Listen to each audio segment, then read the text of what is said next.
네, 한 2억 5천만 원 여유자금을 가지고 있는데요. 네. 투자를 고민하고 있어요. 네. 지금 현금으로 계속 보유하고 있자니 좀 불안하기도 하고 또 최근에 이제 부동산 가격을 보면은 조금 좀 미래가 두렵기도 해서 네. 강남에 이제 중소형 사무실 투자는 어떨지 궁금해서 전화드렸습니다. 역삼 현대 벤처텔이라고 이제 사무실들이 이제 모여 있는 빌딩이 있어요. 네. 그래서 한 매매 가격이 2억 6천에서 한 2억 8천 정도 매매가 나와 있는데 많지는 않고 그래서 그런 거를 하면 좀 어떨지 박사님한테 한번 여쭤보려고. 이거 보신 거 월세 얼마 정도 가던가요? 그 보증금 한 1,000만 원에 월세는 90만 원 정도, 85만 원, 90, 그 정도더라고요. 85만 원에서 90만 원 정도 가군요.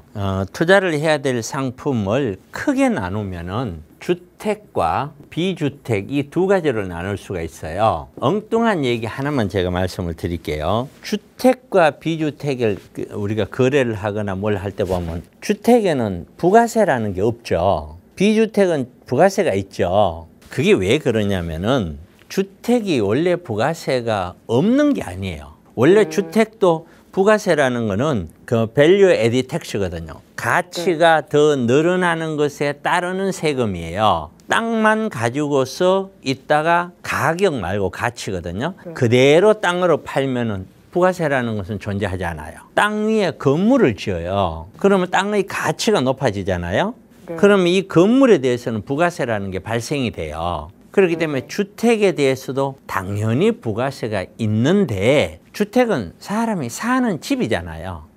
인간이 가장 중요한 어떤 세 가지 해결해야 될 과제라면은 의식주인데 그 중에 하나가 집이단 말이에요. 사람이 사는 집에까지 이 세금을 매겨야 되겠느냐. 그래서 우리나라는 주택에 대해서만큼은 예외로 부가세를 안 매기는 것이지 없는 게 아니에요. 원래는 존재해요. 주택에 대해서는 다른 일반 비주택에 비해서 그만큼 세금 혜택을 더 많이 줘요. 사람이 사는 집이기 때문에. 비주택과 주택만 나누고 보면은 가장 필수제이기도 하고 이런 세제적인 문제에서도 조금씩 다 세금이 좀 적어요. 예를 들어서 오피스텔이나 사무실 같은 경우는 취득세가 4.6%씩 가는 반면에 주택은 1. 몇 프로가 이렇게 작잖아요.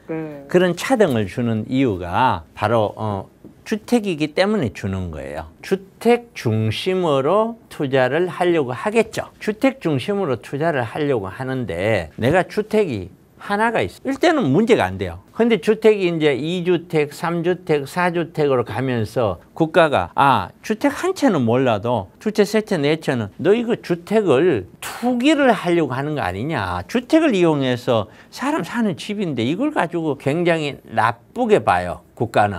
세금을 중과세를 매겨버리는 거예요. 우리 시청자님처럼 이 중과세를 내어서 이거 하느니 사무실을 사게 되면은 주택에 안 들어가요. 그러니까 몇 개를 사더라도 상관이 없단 말이에요. 기본적인 원칙으로 보면은 주택은 하나 가지고 있다면 두 번째 투자할 때는 세금을 따져보고요. 또는 세 번째 투자할 때는 이런 쪽으로 하면 좋죠. 기본 원칙은 그런 거예요. 그런데 우리가 봐야 될 거는 뭐냐면은 이런 사무실은 투자를 할 때 우리가 수익형 부동산으로 분류를 해서 설명할 수가 있는데 투자 수익은 월세에서 나온단 말이에요. 그렇죠? 자, 2억 6천에서 2억 8천을 투자해서 85만 원, 90만 원 나오면은 이게 수익률이 얼마냐? 그러면 수익률을 따져봤었을 때 세금이 적은 주택보다 이게 수익률이 높다 그러면 들어가면 되겠죠. 주택보다 세금이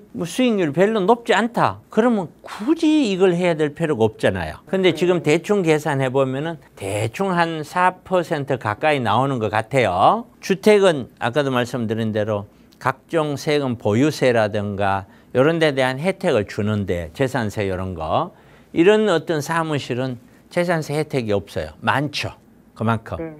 그러면 결과적으로 작은 주택보다 요만한 크기의 사무실을 월세를 주었을 때 그 세금을 고려하더라도 더 높은 수익률이 나오면은 사무실로 가야 된다. 그렇지 않다면은 가야 될 이유가 없죠. 그게. 그런데 지금은 어떤 현상이냐면은 우리가 지금 옛날에 오피스텔이라는 거, 오피스 플러스 호텔인데 사무실이요. 집으로 사용할 수 있게끔 꾸며져 있다 이 뜻이에요. 오피스텔이. 소형 원룸, 투룸 같은 이런 오피스텔이 탄생이 사무실이에요. 우리나라가 1, 2인 가구가 폭발적으로 늘어나다 보니 자 1, 2인 가구가 들어가서 주거, 거주할 수 있는 쾌적한 어떤 집들을 많이 필요로 하게 되었고 그런 사람들을 위해서 국가가 뭘 만들어냈느냐 09년도에 도시형 생활주택이라는 걸 만들어냈어요. 이게 바로 1인 가구, 2인 가구들을 위한 도시의 서민 플러스 도시의 서민 이 사람들을 위해서 만들어놨는데 아무리 지어도 지금 동네 가면 시청자님 동네도 마찬가지고 엄청나게 많은 원룸, 투룸들이 지어져 있단 말이에요. 그렇게 지어졌음에도 불구하고 왜 모자라느냐? 이런 1, 2인 가구가 60년대는 대충 한 14%밖에 안 된다고 그래요. 근데 지금 몇 퍼센트냐? 약 65% 가까이까지 될 거예요. 그럼 얘가 향후에는 75%까지 되는 거 이거는 거의 확정이에요. 이런 상황이다 보니까 도시형 생활주택을 지을 만큼 다 지었는데도 모자라는 거예요. 그래서 박근혜 정부 때 오면은 도저히 이걸로 모자라서 오피스텔, 이 오피스텔은 분명히 업무용이고 사람이 살면은 거주를 하게 되면 불법인데도 불구하고 주거로 해도 좋다라고 풀어줘요. 태어날 때는 업무용에 적용을 받아요. 그래서 취득세도 4.6%는 이런 거 다 세제는 그렇게 적용을 받는데 거주는 주거로 할 수 있게끔 이중 구조를 가지고 있어요. 주거로 오피스텔을 사용하면서 주택임대사업자도 할 수가 있어요. 또 주거로 사니까.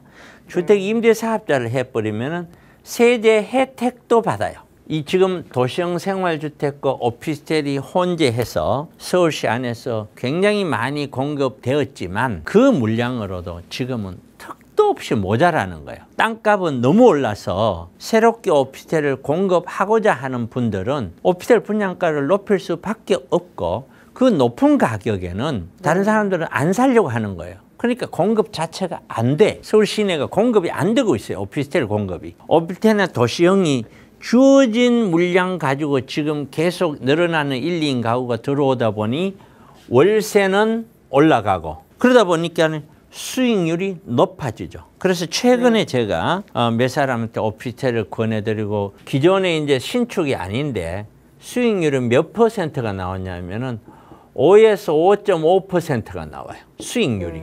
엄청나게 높게 나와요.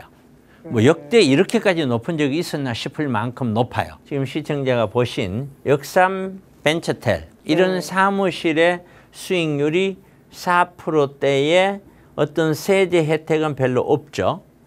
이것과 오피스텔이 5에서 5.5%를 받으면서 주택임대사업자를 했었을 때는 보유세 혜택을 또 받아요. 이것과 비교해 보면은 이거는 주택 숫자에는 들어가요. 하지만은 주택 숫자가 문제가 안 되는 사람들은 주택임대사업자를 해버리면 갖고 있는 아파트 한 채는 얼마든지 비과세를 할 수 있으니까요. 오피스텔 쪽이 더 유리한 거죠. 결론적으로 얘기해서 이런 벤처텔이 나쁜 것이 아니고 지금 현재는 서울에 있는 원룸, 투룸, 오피스텔들을 잘 구입한 그것이 훨씬 더 좋은 거예요. 사실 우리가 대출을 한다고 해서 대출을 할 때 대출 이자가 5%다. 그러면은 높게 느껴요? 낮게 느껴요? 높아요. 굉장히 높죠? 네. 5% 이자를 어떻게 내지? 높잖아요. 네. 근데 지금 서울시내 원룸, 투룸에 대한 월세 수익률이 5에서 5.5%라고요.